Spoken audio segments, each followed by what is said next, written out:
He stood in the middle of my new living room, arms folded, jaw tight, voice full of disbelief, and barked, "Where do we sleep?"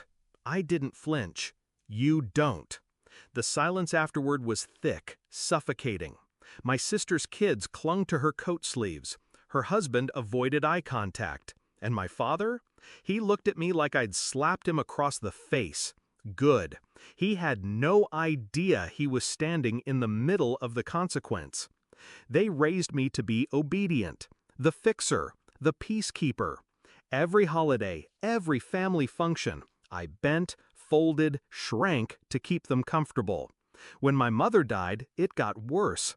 My father handed my sister the crown and me the responsibility. She got the praise.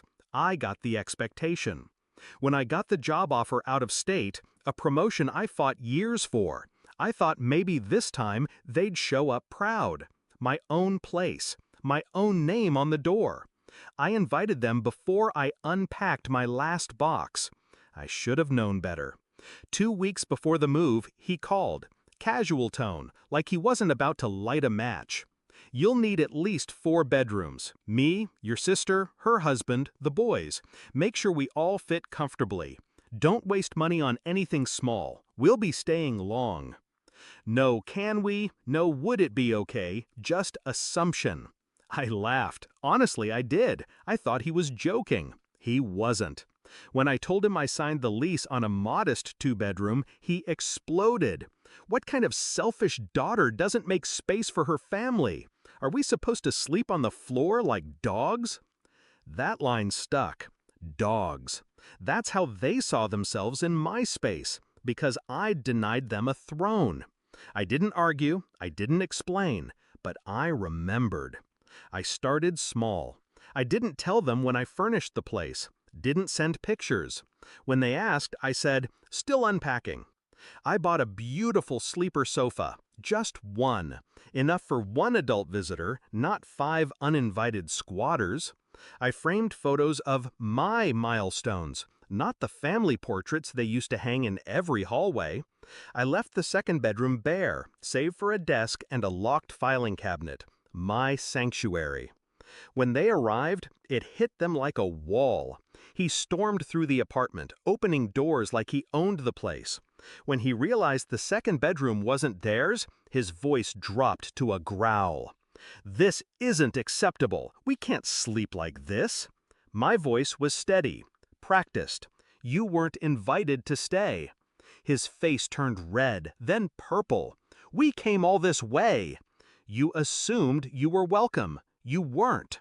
My sister gasped. Her husband stayed silent. They weren't used to this version of me, the one with boundaries, the one who'd stopped begging for scraps of affection in exchange for servitude.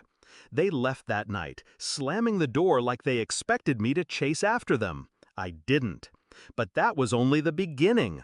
They thought they could guilt me into obedience, thought the silent treatment, the snide remarks through family group texts, the "how dare she" comments whispered to aunts and cousins would bring me crawling back. I stayed quiet, watched, then I made my move. The next family event was my nephew's birthday, a backyard party. I RSVP'd yes and showed up early, with gifts, real ones, not the last-minute kind my sister gave my son. I played with the kids, helped set up, brought a homemade cake. I made myself present and kind, not to them, but to everyone else. The whispers started within the hour. "She's glowing. She seems different. Did you hear she bought a condo on her own?" They noticed. More importantly, my father noticed that the room respected me without him in it, that I was no longer the shadow. Then came the last blow. I found out he used my name to co-sign a loan for my sister's car without asking. That's when the mask came off for good. I hired a lawyer, sent a formal cease and desist, reported the fraud. He called in a panic when the bank froze their account. "You're tearing this family apart." I let him yell, let him spit every venom-soaked word he could summon. And when he finally stopped to breathe, I gave him nothing but silence. Then I hung up. The day he came to my door in full-blown panic, begging me to fix it, I didn't let him in. He stood there, stunned, furious, powerless. That's when I realized he never wanted a daughter. He wanted a servant, and I just quit. I wish I could say it was easy, that I walked away and never looked back. But cutting ties isn't painless. It's surgery. And sometimes the bleeding continues long after the wound is clean. But I'd rather be alone in a place I built than surrounded in a house where I was always outnumbered. Now my apartment is quiet, peaceful. It smells like coffee and ambition, not guilt.